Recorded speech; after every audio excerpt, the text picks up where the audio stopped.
अस्सलाम वालेकुम friends, welcome to my channel. मेरा नाम है असद और आप देख रहे हैं ऑल अबाउट इन्फॉर्मेशन। फ्रेंड्स, आज की इस वीडियो में जिस मेडिसिन पर बात करने वाला हूं उसका नाम तो हो कि आपने पहले ही थंबनेल पर देख लिया होगा। उसका नाम है ड्रोमैक्स। फ्रेंड्स, आज इस सिरप फॉर्म पर इसकी हम बात करेंगे। इसमें कैप्सूल भी आती है, लेकिन हम आज इस वीडियो में सिरप फॉर्म पर सिर्फ बात करेंगे। तो फ्रेंड्स, इसके यूजेस, डोज, साइड इफ़ेक्ट और वार्निंग तमाम के तमाम इस वीडियो में बताने वाला हूँ। इस वीडियो को आप एंड तक ज़रूर देखिए ताकि आपको पता चले कि ड्रोमैक्स सिरप जो है वो किन कंडीशन में दी जाती है। तो फ्रेंड, टाइम ज़ाया किए बगैर आज की वीडियो को शुरू करते हैं। तो फ्रेंड्स, जैसे कि मैंने पहले ही बता दिया आपको कि इसका नाम है ड्रोमैक्स। इसमें 1 to 5 और 250 mg की जो है वो सिरप आती है, मतलब कि इसे प्लेन और DS के नाम से भी जाना जाता है। और अगर मैं इसके फार्मूला की बात करूं तो इसका फार्मूला सेफाड्रोक्सिल है। और अगर मैं कंपनी की बात करूं तो ये अच्छी कंपनी ये जो है बॉश की बनाई गई सिरपें हैं। फ्रेंड्स, ये एक सेमी सिंथेटिक सेफलोस्पोरिन की सेमी सिंथेटिक एंटीबायोटिक है। इसका मतलब है कि ये सिर्फ और सिर्फ एंटीबायोटिक मतलब कि बैक्टीरिया के ख़िलाफ़ जो है वो अपना काम करती है, काम सर अंजाम देती है। बैक्टीरिया की ग्रोथ को रोकती है। जो इसका आउटर लेयर है उसको ये डैमेज कर देती है, जिसकी वजह से वो अपने ग्रोथ में मज़ीद इजाफा नहीं कर सकता और वो ख़त्म हो जाते हैं जिस्म से। तो फ्रेंड्स, ये तो हुई इसकी कुछ कॉमन इन्फॉर्मेशन। अब मैं बात करूँगा इसके यूजेस के बारे में। तो फ्रेंड्स, के यूजेस में सबसे पहले आता है कि पोस्ट ऑपरेटिव इन्फेक्शन, मतलब कि ऑपरेशन के बाद जो इन्फेक्शन हो जाती है, किस खुदा न खास्ता किसी भी वजह से बच्चों में किसी चीज़ की ऑपरेशन हो जाए और उसमें कोई इन्फेक्शन हो जाए तो उसको उस इन्फेक्शन को कंट्रोल करने के लिए, ख़त्म करने के लिए इस सिरप का इस्तेमाल किया जाता है। इसको रेस्पिरेटरी ट्रैक इन्फेक्शन अपर और लोअर दोनों में दिया जाता है। मतलब कि आपको अगर रेस्पिरेटरी ट्रैक में कोई इन्फेक्शन हो गया है तो उसको ख़त्म करने के लिए इस सिरप का इस्तेमाल कराया जाता है। तो फ्रेंड्स, इसको स्किन इन्फेक्शन में, मतलब कि बच्चों में अगर बच्चों के जिस्म में कहीं पर भी स्किन इन्फेक्शन हो गया हो तो उस स्किन के इन्फेक्शन को ख़त्म करने के लिए, रोकने के लिए इस सिरप का इस्तेमाल कराया जाता है।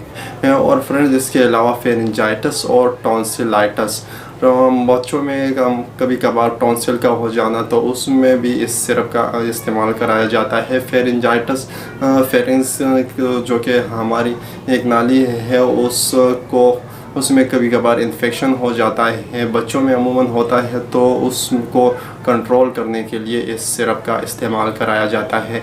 इसके अलावा फ्रेंड, इसको यूरिनरी ट्रैक इन्फेक्शन, बच्चों में अगर यूरिनरी ट्रैक में कोई इन्फेक्शन हो गया है, मतलब कि यूरिटर या यूरिथ्रा में कोई इन्फेक्शन हो गया है जिसकी वजह से बच्चों को जो यूरिन करने में कोई जलन महसूस हो रही है या कोई यूरिन में ब्लड वगैरह आ रहा है या इसके अलावा कोई मसला है, तो उसको कंट्रोल करने के लिए इस सिरप का इस्तेमाल कराया जाता है।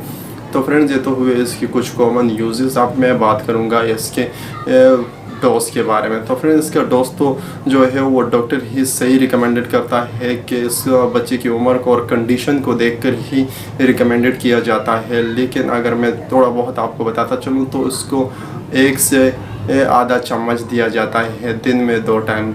कुछ बच्चों को 1 चम्मच दिया जाता है 2 टाइम, मतलब कि सुबह और रात को, और कुछ बच्चों को आधा चम्मच। वो कंडीशन और बच्चे की सेहत को देखकर ही डॉक्टर रिकमेंडेड करते हैं और डॉक्टर की रिकमेंडेड करदा प्रिस्क्रिप्शन पर ही इस दवा को आप लें। इसके अलावा हरगिज़ बच्चे को इस सिरप का इस्तेमाल ना करवाएं।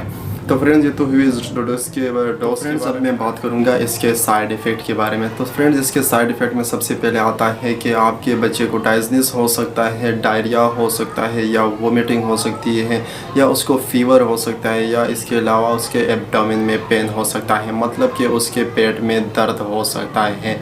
तो अगर आपको ये साइड इफ़ेक्ट नज़र आए तो बच्चे को आर्जी तौर पर इस सिरप का इस्तेमाल ना करवाएं और अपने डॉक्टर से रुजू करें। तो फ्रेंड्स, ये तो हुए इसके साइड इफ़ेक्ट। अब मैं बात करूँगा इसके वार्निंग के बारे में। तो फ्रेंड्स, इसके जो सिरप है वो तो प्रेगनेंसी में यूज़ नहीं की जाती क्योंकि ये बच्चों के लिए है। इसका कैप्सूल फॉर्म में भी आता है, मैंने आपको पहले ही बताया। लेकिन अगर आप कैप्सूल फॉर्म इस्तेमाल कर रहे हैं तो और और प्रेगनेंसी में इसका कैप्सूल फॉर्म बिल्कुल भी इस्तेमाल ना करें। इसके अलावा किडनी डिसफंक्शन जिसको है वो भी इसको इस्तेमाल ना करें, मतलब कि किडनी की कोई प्रॉब्लम जो है तो वो भी इस सिरप और कैप्सूल को इस्तेमाल ना करें। और इसके अलावा बिल्कुल जो छोटे बच्चे होते हैं, जो कुछ दिन के होते हैं या कुछ ही महीनों के होते हैं, तो उसको भी इस सिरप का इस्तेमाल नहीं कराया जाता है। तो फ्रेंड्स, होप कि आज की ये वीडियो आपको पसंद आई होगी। अगर पसंद आई है तो वीडियो को लाइक करें, और अगर आप मेरे चैनल पर नए हैं और इसी तरह इन्फॉर्मेटिव वीडियोस मेडिसिन के हवाले से देखना चाहते हैं तो नीचे दिए गए सब्सक्राइब के बटन पर क्लिक करें और प्रेस करें बेल आइकॉन को, ताकि मेरे हर आने वाले वीडियो की नोटिफिकेशन बर वक्त आपको मिलती रहे। तो चलो दोस्तों, एक नई वीडियो आने तक इजाज़त दीजिए। अल्लाह हाफिज़।